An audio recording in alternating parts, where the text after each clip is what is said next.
Assalamualaikum warahmatullahi wabarakatuh.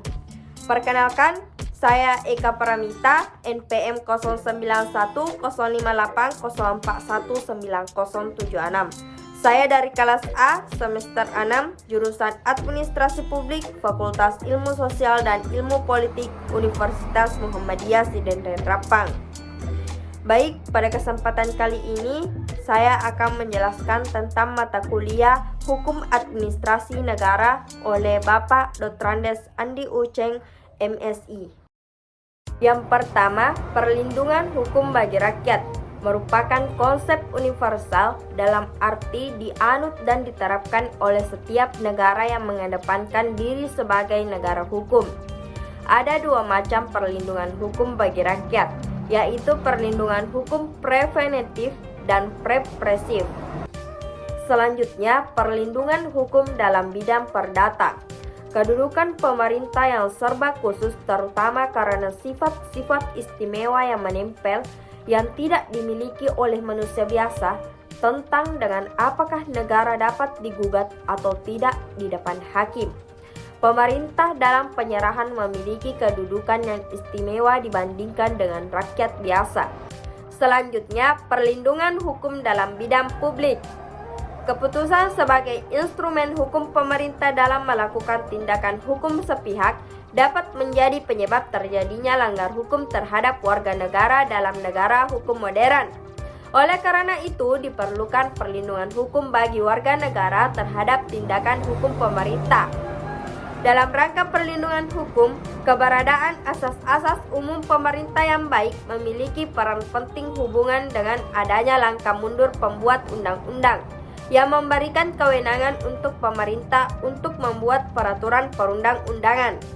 Yang kedua, tata urutan perundang-undangan, yaitu setiap peraturan yang dibuat tidak boleh bertentangan dengan peraturan yang berada di atasnya.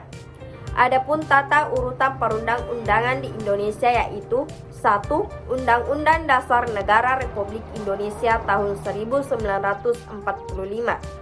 2. Ketetapan Majelis Permusyawaratan Rakyat. Yang ketiga, undang-undang atau peraturan pemerintah pengganti undang-undang. Yang keempat, peraturan pemerintah. Yang kelima, peraturan presiden.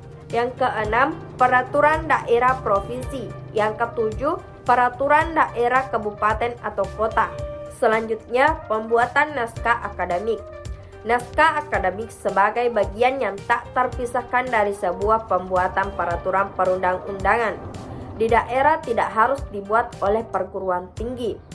Naskah akademik dapat dibuat oleh Satuan Kerja Pemerintah Daerah atau SKPD terkait dengan melibatkan tenaga ahli, peneliti dan perancang perundang-undangan dengan mengacu kepada lampiran 1 Undang-Undang Nomor 12 Tahun 2011 tentang pembentukan peraturan perundang-undangan mengenai teknik penyusunan naskah akademik rancangan undang-undang. Selanjutnya, proses perumusan kebijakan. Yang pertama, identifikasi masalah kebijakan. Yang kedua, penyusunan agenda. Yang ketiga, perumusan kebijakan. Yang keempat, pengesahan kebijakan. Yang kelima, implementasi kebijakan. Yang keenam, evaluasi kebijakan. Selanjutnya atau yang terakhir yaitu perancangan hukum atau legal drafting. Legal drafting merupakan kombinasi dari dua kata, yaitu legal dan drafting. Secara harfiah, kata legal bermakna sesuatu yang sesuai dengan ketentuan hukum. Sedangkan drafting bermakna perancangan atau pengkosepan.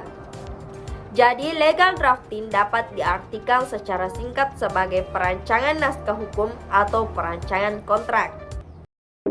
Baik, itulah yang dapat saya sampaikan. Lebih dan kurangnya mohon dimaafkan. Terima kasih atas perhatiannya. Billahi fisabilil haq, fastabiqul khairat. Assalamualaikum warahmatullahi wabarakatuh.